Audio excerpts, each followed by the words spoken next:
So happy to be joined by Coach Joesph with Grambling State. Good morning, Coach. Good morning. How you guys doing? Doing great, Coach, and thank you so much for taking your time out of your schedule to join us. Coach, if you could start us out with an opening statement, recapping your team's most recent outing at Alabama A&M.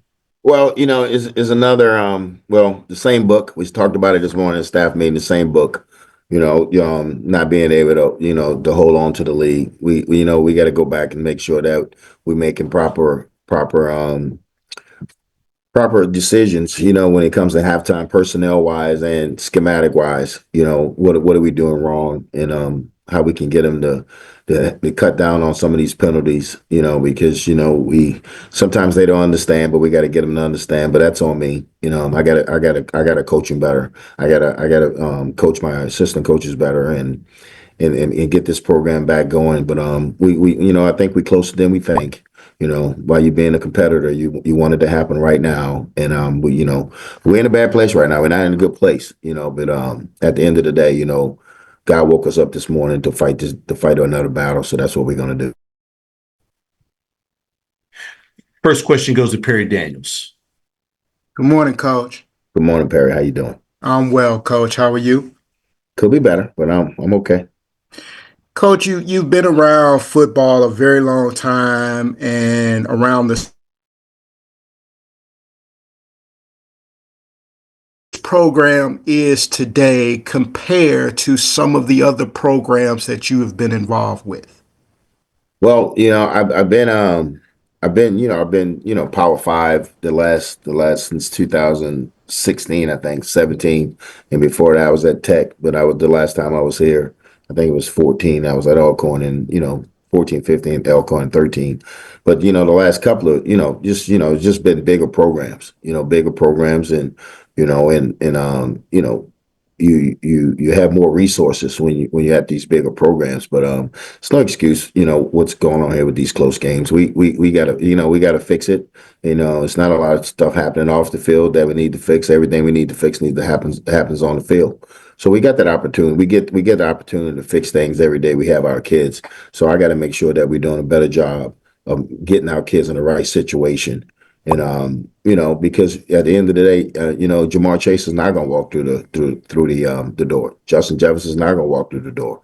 So it's more trying to develop even the ones you get out of portal. You got to continue to develop them, because, like I said before, when they drop down from Group of 5 to us, that means they hadn't played. So we got to do a really good job of developing them and continue to develop them and understand what type of kid that we're getting out the portal, and get that kid to play at the potential that he once had. So we got to do a better job of that, and it starts with me. And will your off-season recruiting focus be more in the portal or at the high school level?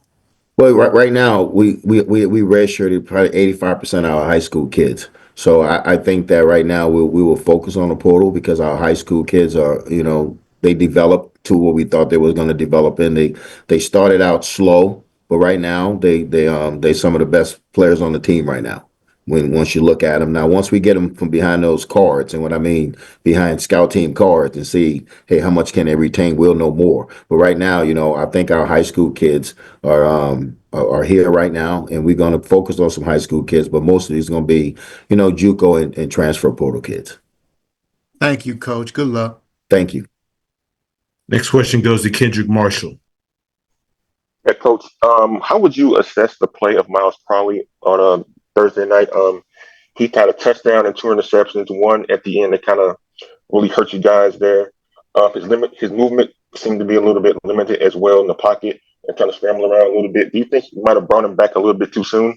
Well, we thought he was able to play to protect himself, and he moved around, good enough for me in pregame and the days before that. So we thought he was okay, but you're right, he was a little limpy, and so we're really gonna take a look at him, and because you want to give Miles every play, because he's a kid, that he's our starting quarterback. So we wanted to give him every opportunity to play. He was a little gimpy, so we're gonna go back and we'll watch him this week and see exactly what's going on, and then we'll hit him. We'll go from there with it.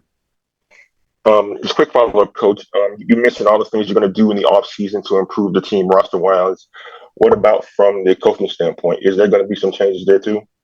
Well, I mean, it's always going to be changes on staffs. Guys going to go, then some guys you're going to ask to leave. So it's going to be some changes regardless.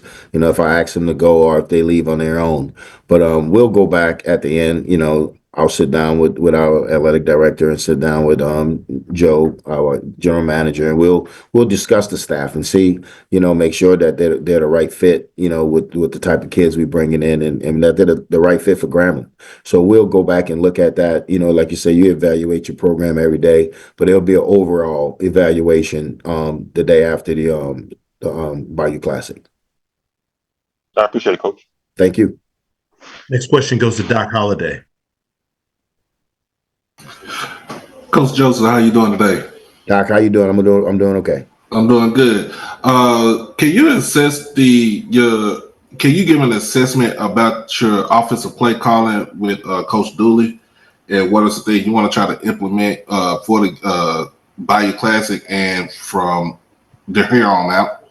Well, we want to make sure that that we can run the ball. I think that's our strength right now with our offensive line. Having some kids that's beat up. We have some young kids up there, so I think we can try to work on putting together a really good run game and trying to get a hat on a hat. I thought when we had Miles, I thought it was more trying to dropping back and get the ball out his hand with the quick game. But I think going into it now, you want to try to settle down and see if we can hand this thing off and cut the game in half and see if we can run the football. So it's we'll sit back and we'll do it as a staff to figure out what's the best runs that we can have and then go from there with it. But we in the beginning you try to do what's best with the personnel that you have. With the personnel changing up now, you have to change up your game plan and probably sit back and say, okay, let's see if we can run the ball. And I think we can. We just got to commit to it.